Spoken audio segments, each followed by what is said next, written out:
दोस्तों, आज मैं कुछ आपसे चैप्टर 8 एनसीईआरटी के 9th क्लास के क्वेश्चन डिस्कस करना चाहूँगा, जो लॉजिकल रीजनिंग का पार्ट भी बनते हैं और बड़े इंटरेस्टिंग क्वेश्चंस हैं।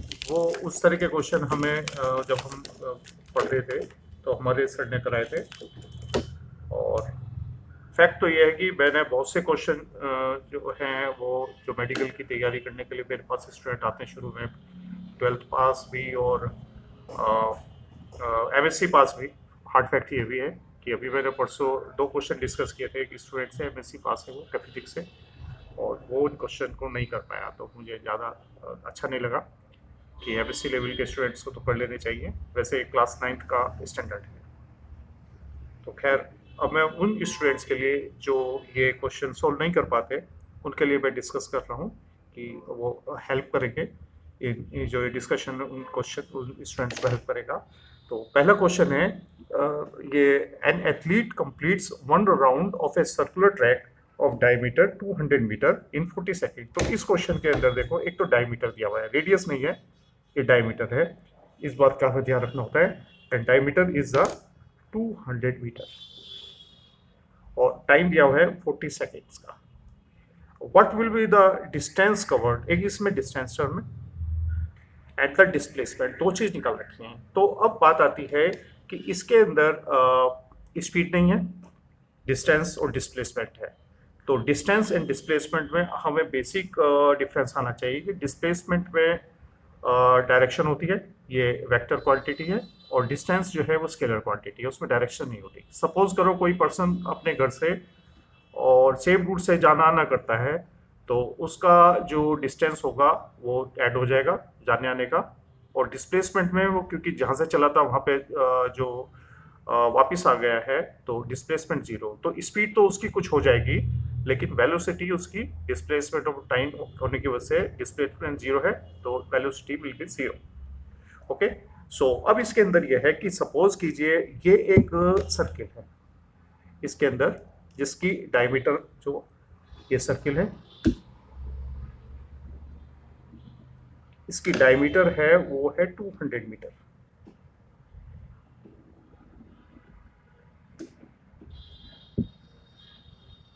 और इसको जो राउंड लेने का, जो एक यहां से चला और यहां से वापस चल करके दोबारा से यहां पर आया है, वो राउंड लेने में वो लगाता है 40 सेकेंड्स का टाइम।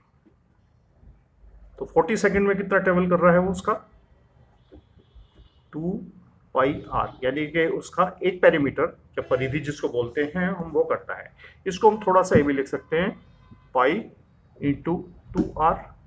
तो 2r किसके इक्विवेलेंट है, ये पाई इंटू 200, ये हो जाएगा। तो इसको हम लिख सकते हैं 200 इंटू 22/7।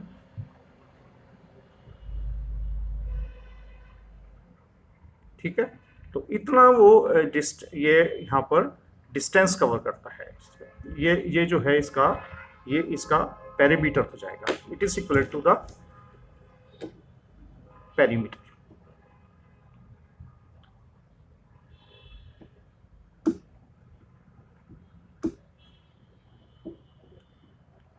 फिर दूसरा उसमें दिया हुआ है 2 मिनट्स 20 सेकेंड। 2 मिनट्स 20 सेकेंड का मतलब है कि इसको हम कैसे देखेंगे, और 2 मिनट्स प्लस 20 सेकेंड। तो 2 minutes equal to 120 second plus 20 second equal to 140 seconds. तो एक राउंड लेने में कितना जाता है ये, इसमें 40 सेकेंड। दूसरा राउंड लेने में कितना जाएगा, ये सपोज कीजिए ये यहां से चला, एक राउंड लेने में ये 40 सेकेंड लिया। दूसरा राउंड लेने में कितना लगाएगा, ये 40 सेकेंड्स, 80 सेकेंड हो चुके इसमें। थर्ड राउंड लेने में कितना लगाएगा, ये 120। और 120 के बाद कितना सेकेंड बच जाएगा इसके अंदर से, 20 सेकेंड्स। ठीक है, तो अब एक राउंड लेने में कितना लगाता है, ये 40 सेकेंड लगाएगा।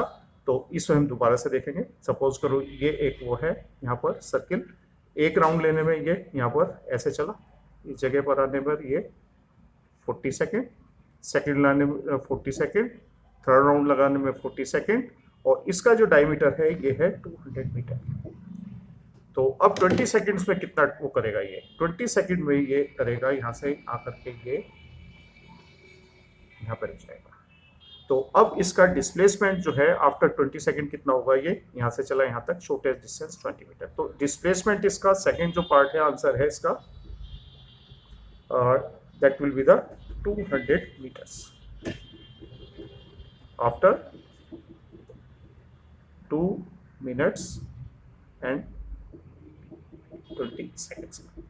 अब पहला जो है डिस्टेंस कितना निकालेगा ये, ठीक है। तो अब ये इसका यहाँ पर है ये पेरीमीटर, ये तो हो गया इसका डिस्टेंस। ये चलता है वो 40 सेकेंड्स के अंदर, ठीक है। और टोटल जो है वो चलता है 2 मिनट्स, और ये तो 40 सेकेंड में वो जाता है इतना, और उसके बाद वो कितना जाएगा इसमें। अब ये इसको चलने में, इसको हम जो इसको ये पेरीमीटर है, ये चलता है 40 सेकेंड में, एक में वो कितना जाएगा, यूनिटी से कर सकते हैं हम इसको।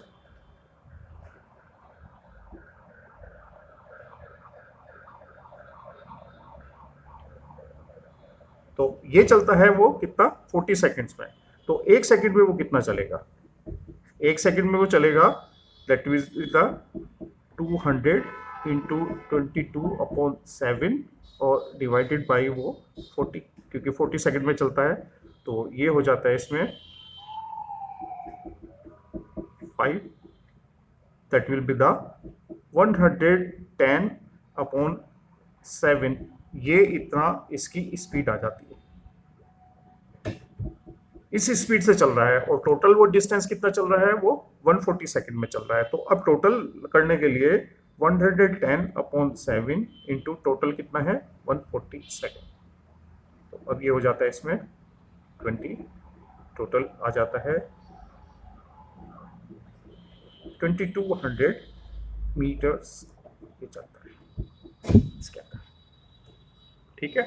तो एक तो शीट ये है।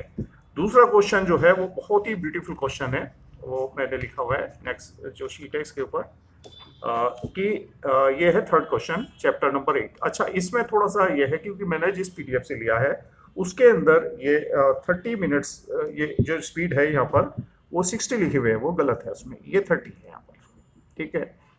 पहली स्पीड ठीक है। तो अब ये क्वेश्चन है, अब्दुल भाई driving to school computes the average speed for his trip to be 20 kilometre per hour on his return trip. तो इसमें जो फॉरवर्ड स्पीड है that is 20 kilometre per hour, और जो रिटर्न स्पीड होगी उसकी, वो ट्रैफिक ज़्यादा बताया गया है, वो that is the 30 kilometre per our. What is the average speed for the Abdul speed. बहुत अच्छा क्वेश्चन है क्योंकि इसके अंदर हिडन पार्ट है कि सेम रूट है और उसमें डिस्टेंस नहीं दिया हुआ है, तो हमें हाइपोथेटिकल सिचुएशन में जाना होगा। तो ये क्वेश्चन इस तरह है कि सपोज करो ये अब्दुल का होम है और ये इसका स्कूल है यहाँ पर, तो दोनों के बीच में वो क्या करता है, वो जाता है। सपोज करो ये डिस्टेंस वो है, ये x है, और आने का जो डिस्टेंस है वो भी x होगा, तो टोटल डिस्टेंस कितना होगा,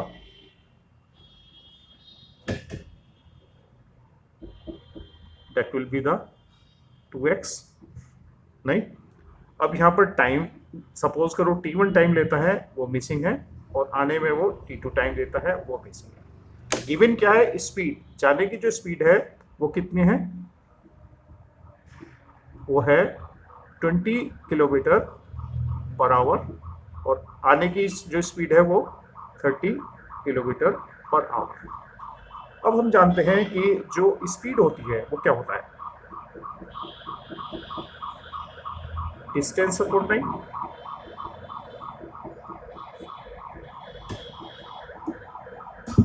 ठीक है, और डिस्टेंस, जो टोटल डिस्टेंस कितना है यहाँ पर, अब डिस्टेंस आ जाएगा यहाँ पर, टोटल डिस्टेंस है दैट इज द 2x, और टाइम हम कैलकुलेट करते हैं, टोटल टाइम जो है वो 40 है।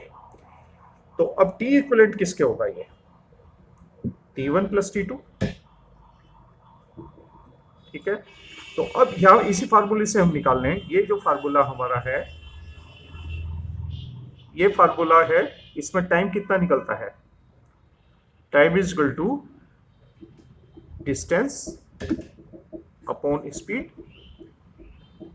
अब जाने का डिस्टेंस कितना है x, और इस टाइम हमें निकालना है, स्पीड है 20, तो ये हो जाएगा यहां पर x अपॉन 20, और आने का कितना होगा ये x अपॉन 30, ये हो जाएगा इसमें, ठीक है। तो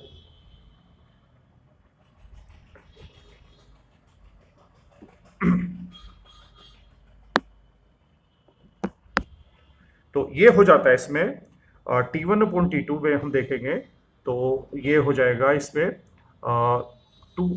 ये x upon 20 plus x upon 30, इसका एलसीएम आ जाता है 60, 2x plus 3x upon 60 is equal to 5x upon 60। तो टोटल जो डिस्टेंस है वो कितना है हमारा, दैट इज 2x, और इसको डिवाइड करेंगे हम 5x अपॉन 60 से, ये हो जाएगा इसमें 2x multiply by 60 multiply by 5x, x गया, ये यहाँ पर 12, 2 into 12 equal to 24 kilometre per hour. ये इसकी जो है एवरेज स्पीड रहेगी जाने आने की। तो ये क्वेश्चन बड़ा इजी है, क्योंकि जिस स्टूडेंट से एमएससी वाले से पूछा मैंने, तो उसका आंसर था कि 25, उसने जनरल एवरेज 30 एंड 20 का कर दिया, क्योंकि डिस्टेंस दोनों के जो है सेम है, स्पीड दोनों के डिफरेंस है, तो इसलिए यहाँ पर ये वाला फार्मूला लगेगा। और ये जो एग्जाम, ये यहाँ पर कई सारे एंट्रेंस एग्जाम है उसमें पूछा गया है इस तरह के question, civil service point of view से, सीसेट में, पीसीएस में, और दूसरे एग्जाम्स में भी ये पूछे जा सकते हैं, बेस बना सकते हैं।